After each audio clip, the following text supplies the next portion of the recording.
معنوی سکتہ کی قسم ہے، لفظی کی نہیں ہے، کیونکہ لفظی کو ہم نے ابھی پڑھا نہیں ہے۔ تو درایتی سکتہ کسے کہا جاتا ہے؟ یعنی وہ سکتہ جس کو علماء وقف، یعنی علماء وقف جو ہے، یعنی جو علماء ہیں انہوں نے اپنے علمی غور و فکر سے مقرر فرمایا ہے۔ اتنا سمپل آپ یاد رکھ لیجئے کہ درایتی سکتہ یعنی وہ سکتہ جس کو علماء وغیرہ نے اپنے علمی غور و فکر سے مقرر فرمایا ہے۔ تو اس کو میں لکھ دیتا ہوں، انشاءاللہ بات کلیئر ہو جائے گی۔ تو میں یہاں پر لکھوں گا درایتی سکتہ وہ سکتہ ہے جسے علماء وقف وغیرہ نے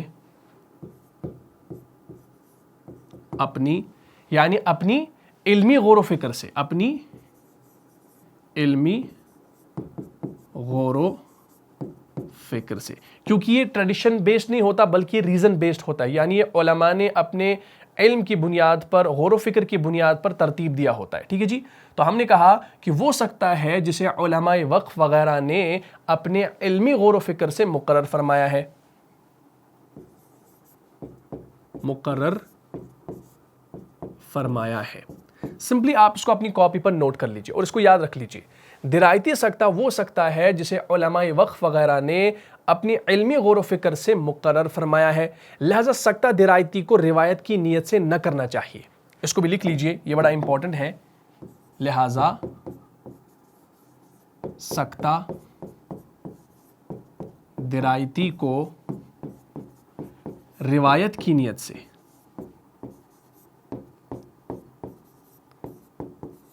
نہ کرنا چاہیے۔ لہذا سکتہ درایتی کو روایت کی نیت سے نہ کرنا چاہیے۔ ایسا کیوں ہم نے لکھا؟ کیونکہ درایتی جو ہے یہ ریزن بیسڈ ہوتا ہے، یہ ٹریڈیشن بیسڈ نہیں ہوتا ہے۔ تو ہم نے اس سکتہ کو روایت کی نیت سے نہیں کرنا بلکہ درایت کی نیت سے کرنا ہے۔ یعنی سکتہ درایتی جو ہے ایسا وقف ہے یا ایسی خاموشی ہے جو علماء نے اپنی علمی سوچ اور تحقیق کے بعد مقرر کیا ہے، یعنی یہ کسی روایت یعنی حدیث یا قرآن کی تلاوت کے طریقے پر مبنی نہیں ہے بلکہ علماء کے غور و فکر کا نتیجہ ہے۔ اس لیے جب ہم قرآن پڑھتے ہیں تو اس سکتہ یعنی اس وقف کو روایت سمجھ کر نہیں کرتے بلکہ علماء کی وضاحت کے مطابق کرتے ہیں۔ تو یہ چیز آپ نے اس کے اندر یاد رکھنی ہے، کیونکہ یہ درایتی سکتہ کی جو ہے ڈیفینیشن ہے، اس میں آپ نے روایت کا وہ دخل نہیں کرنا۔ یا آسان الفاظ میں آپ یاد رکھیں کہ اس سکتہ کو علماء نے خود مقرر کیا ہے، خود بنایا ہے، ٹھیک ہے نا، خود ترتیب دیا ہے، یہ روایت میں نہیں ہے، یعنی یہ ٹریڈیشن بیسڈ نہیں ہے بلکہ ریزن بیسڈ ہے، خود انہوں نے بنایا ہے، اس لیے اسے جو ہے روایت سمجھ کر نہیں کیا جانا چاہیے۔ تو یہاں تک یہ بات سمجھ میں آ گئی۔ تو یہ کیا تھا؟ یہ درایتی سکتہ کی ڈیفینیشن تھی۔ اب یہ جو درایتی سکتہ ہے نا، اس کے حکم کے لحاظ سے دو قسمیں نکل کر آئیں گی۔ جس طریقے سے روایتی سکتہ کی دو قسمیں آئی تھیں حکم کے لحاظ سے، ایک تو جوازی اور واجبہ، ٹھیک، اسی طریقے سے درایتی سکتہ کی بھی حکم کے لحاظ سے دو قسمیں نکل کر آئیں گی، اور وہ دو قسمیں کون سی ہیں ان کو انشاءاللہ نوٹ کر لیجئے۔ سب سے پہلی قسم جسے کہا جاتا ہے سکتہ لطیفہ، اور دوسری قسم حکم کے لحاظ سے اس کی آئے گی سکتہ طویلہ۔ اب اس طویلہ سے آپ کو سمجھ میں آ رہا ہوگا، آپ نے عربی کے اندر ایک صفت پڑھی ہوگی، طویلن، لمبے کو کہا جاتا ہے، جیسے کتاب طویل، ایک لمبی کتاب۔ تو طویل کسے کہا جاتا ہے؟ لمبے کو کہا جاتا ہے۔ تو سکتہ طویلہ سے کیا مراد؟ یعنی لمبا سکتہ۔ آپ فی الحال یہ یاد رکھیے گا۔ اور لطیفہ جو ہے نا، آپ اردو زبان کے اندر لطیفہ کہتے ہیں مذاق کو، جوک کو، لیکن یہ اس معنی میں یہاں پر نہیں ہے، یعنی یہ قصر کے معنی میں یہاں پر استعمال ہوا ہے۔ تو انشاءاللہ ابھی میں آپ کو یہ سمجھا دوں گا۔ تو حکم کے لحاظ سے درایتی سکتہ کی دو اقسام ہیں، سکتہ لطیفہ اور سکتہ طویلہ۔ اچھا، سکتہ لطیفہ کسے کہا جاتا ہے؟ آسان الفاظ میں یاد رکھو، جس میں سکتہ واجبی ہی کے بقدر تاخیر ہوتی ہے۔ کیا مطلب؟ یعنی سکتہ لطیفہ وہ سکتہ ہوتا ہے، وہ خاموشی ہوتی ہے یا وہ رکنا ہوتا ہے جس میں رکنے کی مدت بہت ہی مختصر ہوتی ہے، بہت ہی کم ہوتی ہے، تقریباً اتنی جتنی جو ہے واجبہ سکتہ میں ہوتی ہے، جو اس سے پہلے ہم نے روایتی سکتہ کے اندر پڑھا۔ یعنی جو ہے یہ ایک بہت چھوٹا سا وقفہ ہوتا ہے، بالکل قلیل ہوتا ہے، بہت چھوٹا سا وقفہ، زیادہ وقفہ نہیں کرنا ہوتا کہ یہ پورا وہ وقف لگے، ایسا نہیں ہوتا، جو معمول کے تحت کیا جاتا ہے، ٹھیک۔ اس کے مقابلے میں یہ جو سکتہ طویلہ ہوتا ہے نا، یہ مان لو کہ جس میں سکتہ واجبہ سے زیادہ اور وقف کی مدت سے کم تاخیر ہوتی ہے۔ ہاں، اس میں کیا ہوتا ہے، اس میں جو آپ کا سکتہ واجبہ ہے اس سے کم اس میں مدت ہوتی ہے، لیکن سکتہ طویلہ میں سکتہ واجبہ سے زیادہ جو ہے اس کی جو ہے مدت ہوتی ہے، لیکن وقف کی مدت سے کم تاخیر ہوتی ہے۔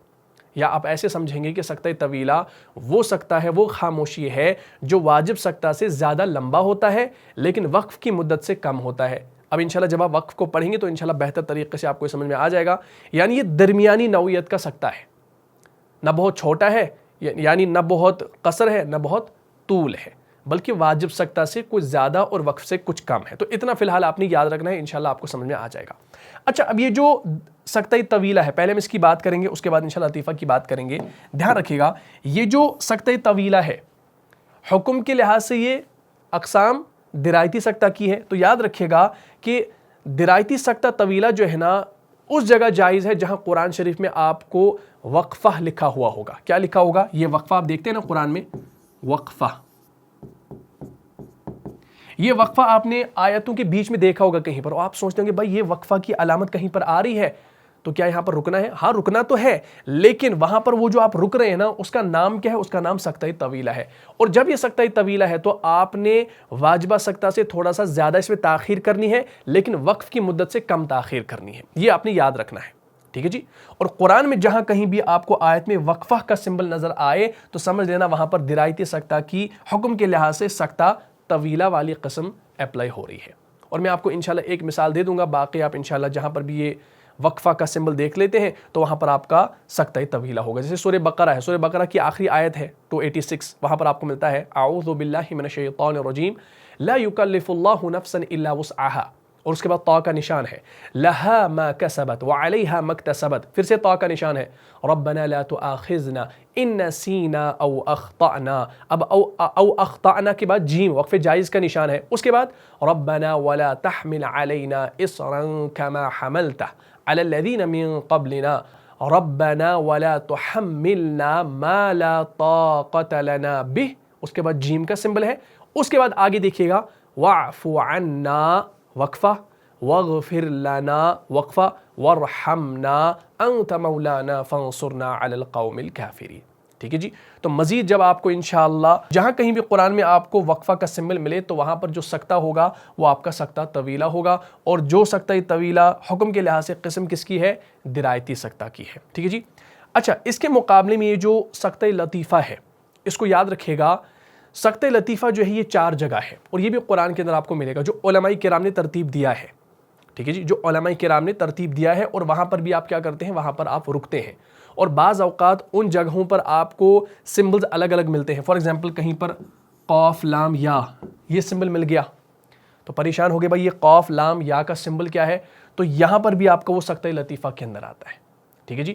جیسے سکتہ لطیفہ 4 جگہ قرآن میں آیا ہے، جیسے کہ ظلمنا انفسنا پر، جو کہ سورہ اعراف کے اندر ہے، سورہ اعراف آپ کا سورہ نمبر 7 ہے اور آیت نمبر 23 ہے، وہاں پر لکھا گیا ہے اعوذ باللہ من الشیطان الرجیم قال ربنا ظلمنا انفسنا، اور انفسنا کے بعد آپ کا جو وہاں پر سکتہ ہو رہا ہے وہ سکتہ لطیفہ ہے، ٹھیک ہے جی۔ وَإِن لَمْ تَغْفِرْ لَنَا وَتَرْحَمْنَا لَنَكُونَنَّ مِنَ الْخَاسِرِينَ۔ اچھا، یہ آیت ہمارے پاس موجود ہے، اس کو انشاءاللہ دیکھ لیجئے، بات انشاءاللہ کلیئر ہو جائے گی۔ یہ دیکھیں کیا ہے، قَالَ رَبَّنَا ظَلَمْنَا أَنفُسَنَا۔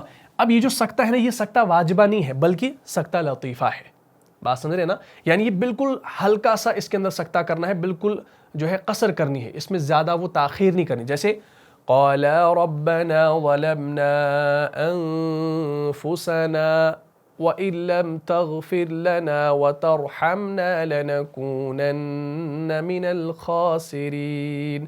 تو اس طریقے سے آپ نے یہ سکتہ کرنا ہے، بالکل قصر کرنی ہے، یعنی اس پر وہ دونوں پکار اٹھے کہ اے ہمارے پروردگار، اے ہمارے رب، ہم نے ظلم کیا اپنی جانوں پر، اور اگر تو نے ہمیں معاف نہ فرمایا اور ہم پر رحم نہ فرمایا تو ہم تباہ ہونے والوں میں سے ہو جائیں گے، اللہ ہماری بھی حفاظت فرمائے۔ اسی طریقے سے دوسری جگہ پر آپ کو ملتا ہے اولم یتفکروا پر، وہ آپ کو سورہ اعراف کے اندر ہی ملتا ہے، سورہ اعراف کے اندر آپ کو آیت نمبر 184 کے اندر ملتا ہے، اعوذ باللہ من الشیطان الرجیم اولم یتفکروا۔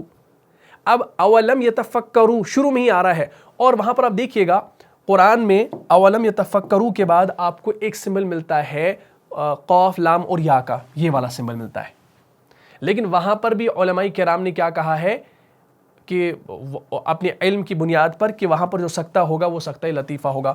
تو ہمارے پاس آیت موجود ہے, اس کو انشاءاللہ دیکھ لیجئے, بات کلیئر ہو جائے گی. دیکھیں قرآن میں تو آپ کو وہاں پر سکتہ ملے گا, لیکن اصل کہیں پر اگر آپ کوئی اور قرآن دیکھیں گے تو وہاں پر آپ کو قاف لام یا کا سمبل ملے گا, معنی سیم ہے. دیکھیں اولم یتفکروا, اور آگے کیا ہے, آگے پھر سکتہ کا نشان ہے. لیکن یہ سکتہ آپ کا سکتہ جو ہے واجبہ نہیں ہے, جو ہمارا ٹریڈیشن بیسڈ کے اندر آتا ہے, یعنی یہ روایتی سکتہ نہیں ہے بلکہ یہ درایتی سکتہ ہے.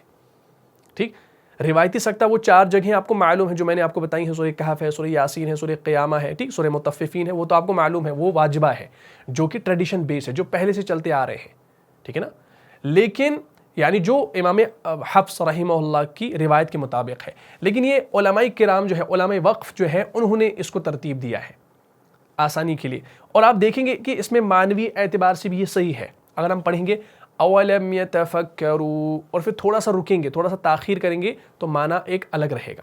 اور پھر آگے ما بصاحبہم من جنہ ان هو الا نذیر مبین. اولم یتفکروا, اور آپ نے تھوڑا سا سکتہ کیا, یعنی سکتہ لطیفہ کیا, ٹھیک, اور اس کے بعد آگے سے شروعات کی, تو دیکھیں معنی کے اندر کوئی خرابی پیدا نہیں ہوگی. دیکھیں کیا ہوگا, اولم یتفکروا, کیا انہوں نے غور نہیں کیا, یہ ایک سوال ہو رہا ہے. اولم یتفکروا, کیا انہوں نے غور نہیں کیا, تو پہلے سوال ہو رہا ہے, اور اس کے بعد آگے بات شروع ہو رہی ہے ما بصاحبہم من جنہ ان هو الا نذیر مبین. کیا انہوں نے غور نہیں کیا کہ ان کے رفیق یعنی محمد مصطفیٰ صلی اللہ علیہ وآلہ وسلم کو کسی طرح کا بھی جنون نہیں ہے, تو وہ ظاہر ظہور جو ہے ڈر سنانے والے ہیں. ٹھیک, اسی طریقے سے ایک اور جگہ آپ کو ملے گا سورہ یوسف کے اندر, یعنی یوسف اعرض عن ھذا, وہاں پر ملے گا. سورہ یوسف آپ کا سورہ نمبر 12 ہے, اور آیت نمبر 29 میں آپ کو ملتا ہے یوسف اعرض عن ھذا, اور ھذا کے بعد آپ کو جو سکتہ ملے گا وہ آپ کو سکتہ لطیفہ ملے گا. وہ آیت بھی ہمارے پاس موجود ہے, اس کو انشاءاللہ دیکھ لیجئے. یہ دیکھیں یہی آیت ہے سورہ یوسف کی, یوسف اعرض عن ھذا. تو اب ھذا کے بعد اب دیکھتے ہیں یہ سکتہ جو یہاں پر دیا گیا ہے, یہ سکتہ درایتی کی حکم کے لحاظ سے کون سی قسم ہے, سکتہ لطیفہ ہے. جب یہ سکتہ لطیفہ ہے تو اس میں قصر ہوگی, زیادہ اس کو کھینچنا نہیں ہے. یوسف اعرض عن ھذا واستغفری لذنبک انک کنت من الخاطئین. تو اس طریقے سے آپ نے اس کو پڑھنا ہے, زیادہ کھینچنا نہیں ہے, زیادہ تاخیر نہیں کرنی ہے. یعنی یوسف اس بات کا خیال نہ کر, اور زلیخا تو اپنے گناہ کی بخشش مانگ, بے شک خطا تیری ہی ہے. اسی طریقے سے آپ کو ایک اور جگہ ملتا ہے سورہ قصص کے اندر یصدر الرعاء, وہاں پر بھی ملتا ہے سورہ قصص کی آیت نمبر 23 میں اعوذ باللہ من الشیطان الرجیم ولما ورد ماء مدین وجد علیہ امة من الناس یسقون ووجد من دونہم امرأتین تذودان قال ما خطبكما قالتا لا نسقي حتى يصدر الرعاء وأبونا شيخ كبير. جب مدین کے پانی کے مقام پر پہنچے تو دیکھا کہ لوگ جمع ہو رہے ہیں اور اپنے چارپائیوں کو جو ہے پانی پلا رہے ہیں, اور دیکھا کہ ان کے ایک طرف 2 عورتیں اپنی بکریوں کو جو ہے روکے کھڑی ہیں. موسیٰ نے ان سے کہا تمہارا کام کیا ہے؟ وہ بولی کہ جب تک چرواہے اپنے چارپائیوں کو نہ لے جائیں ہم پانی نہیں پلا سکتے, اور ہمارے والد بڑے عمر کے بوڑھے ہیں, عمر رسیدہ ہیں. ٹھیک ہے جی, شیخ کبیر. تو اس میں بھی آپ دیکھ سکتے ہیں کہ آپ کو سکتہ کا جو ہے سمبل یہاں پر ملا ہوا ہے. تو یہاں پر بھی آپ کیا کرتے ہیں, آپ یہاں پر جو ہے سکتہ لطیفہ کرتے ہیں, اور یہ سکتہ لطیفہ جو ہے یہ حکم کے اعتبار سے, حکم کے لحاظ سے کس کی قسم ہے, درایتی سکتہ کی ہے. دیکھیں وَلَمَّا وَرَدَ مَاءَ مَدْيَنَ وَجَدَ عَلَيْهِ أُمَّةً مِّنَ النَّاسِ يَسْقُونَ وَوَجَدَ مِن دُونِهِمُ امْرَأَتَيْنِ تَذُودَانِ قَالَ مَا خَطْبُكُمَا. پھر آگے وقف مطلق تو کا سمبل آ رہا ہے, قالتا لا نسقي حتى يصدر الرعاء وَأَبُونَا شَيْخٌ كَبِيرٌ۔ تو آپ دیکھ سکتے ہیں کہ یہاں پر الرعاء کے بعد سکتہ آپ کو نظر آ رہا ہے، اور یہ جو سکتہ ہے یہ سکتہ لطیفہ ہے، جو حکم کے لحاظ سے سکتہ درایتی کی قسم ہے، اور جب آپ یہاں پر سکتہ کریں گے تو بالکل قصر کریں گے، اس میں طول نہیں ہوگا، ٹھیک ہے جی، بالکل قصر ہوگی، یعنی ہلکا سا آپ نے یہاں پر آواز کو بند کرنا ہے تو یہ سکتہ ادا ہو گیا۔ اور یاد رکھیے گا یہ ریزن بیسڈ ہے، یہ ٹریڈیشن بیسڈ نہیں ہے، یعنی یہ روایتی نہیں ہے بلکہ درایتی ہے، اس کو یاد رکھیے گا۔ قالت لا نسقي حتى يصدر الرعاء وأبونا شيخ كبير۔ بات کلیئر ہوگی؟ تو الحمدللہ ہم نے یہ سکتات کے بارے میں جان لیا۔ اور ایک اور چیز یاد رکھیے گا کہ ان سکتات کے علاوہ سورہ فاتحہ وغیرہ میں کہیں سکتہ ثابت نہیں ہے، لہٰذا یہ جو عوام میں مشہور ہے نا کہ سورہ فاتحہ میں 7 جگہ سکتہ کرنا ضروری ہے ورنہ شیطان کا نام ہو جائے گا، تو یہ قطعی غلط ہے، یہ دلیل کے خلاف ہے، اس کی کوئی دلیل نہیں ہے۔ اور باقی جگہ آپ کو ظاہر ہے آپ کو وہاں پر سکتہ نظر آ رہا ہے، یہ سمبل نظر آ رہا ہے، تو آپ اس کی دلیل دے سکتے ہیں، بھائی وہاں پر تو لکھا ہوا ہے ہمارے قرآن کے اندر، ہمارے مصحف کے اندر، لیکن سورہ فاتحہ کے اندر تو ایسا کوئی سمبل آپ کو ملتا نہیں، تو خواہ جو ہے لوگ بتاتے کہ یہاں پر سکتہ کرنا ضروری ہے ورنہ شیطان کا نام آ جائے گا، بس بے دلیل ہے، اس کی کوئی دلیل نہیں ہے، بالکل غلط بات ہے، تو اس پر آپ بھروسہ نہ کریں۔ البتہ جو قرآن کے اندر آپ کو مل رہا ہے اور جو قواعد ہیں ان کو انشاءاللہ آپ یاد کر لیجئے۔ تو امید کرتا ہوں یہ ٹاپک آپ کو پورا سمجھ میں آ گیا ہوگا۔ اگر آپ کو اس کلاس سے فائدہ ہوا ہے تو اپنی دینی بھائیوں اور بہنوں میں اس کو لازماً شیئر کر دیجئے۔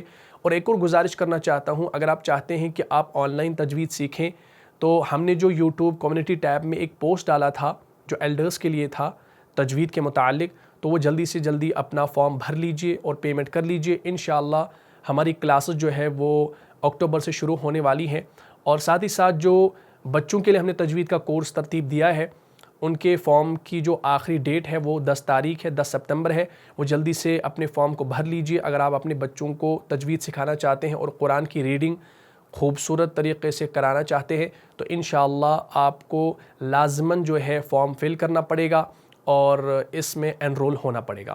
تو جلدی سے جائیے اور آپ انرول ہو جائیے۔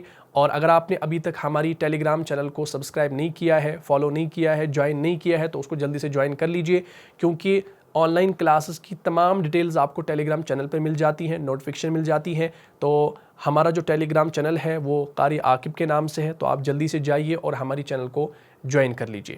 اور اگر آپ جوائن کر لیتے ہیں انشاءاللہ وہاں پر آپ کو پوری کورس کی ڈیٹیلز مل جاتی ہیں، اور جلدی سے فارم بھر لیجئے۔ اگر آپ اس میں تاخیر کریں گے تو کل کو ہم آپ کو اس کورس کے اندر انرول نہیں کر سکتے، ورنہ آپ کو اگلے سال کا ویٹ کرنا پڑے گا۔ آلریڈی بہت سارے لوگ ہمارے پاس پڑھ رہے ہیں، اسی حوالے سے عربی گرامر کے تعلق سے اگر میں بات کروں، عربی گرامر بھی بہت سارے لوگ ہمارے پاس سیکھ رہے ہیں، تقریباً 80 کے قریب جو ہے سٹوڈنٹس ہیں جو مختلف ممالک سے تعلق رکھتے ہیں، اور وہ مختلف جو ٹائمز ہے ان میں عربی گرامر کو زوم کلاسز پر پڑھتے ہیں، 1-2 گھنٹے کی کلاس چلتی ہے، تو آپ کو بھی چاہیے کہ آپ اس میں جوائن ہو جائیں۔ تو جلدی سے فارم بھر لیجئے اور اس کورس کا حصہ بنیے۔ مجھے امید ہے آج کے ٹاپک آپ کو سمجھ میں آ گیا ہوگا، میرے لیے دعا کیجئے گا۔ السلام علیکم ورحمۃ اللہ وبرکاتہ۔ جان سے بھی پیارا ہے، جان سے بھی پیارا ہے، رہنما مصطفیٰ ہمارا ہے، رہنما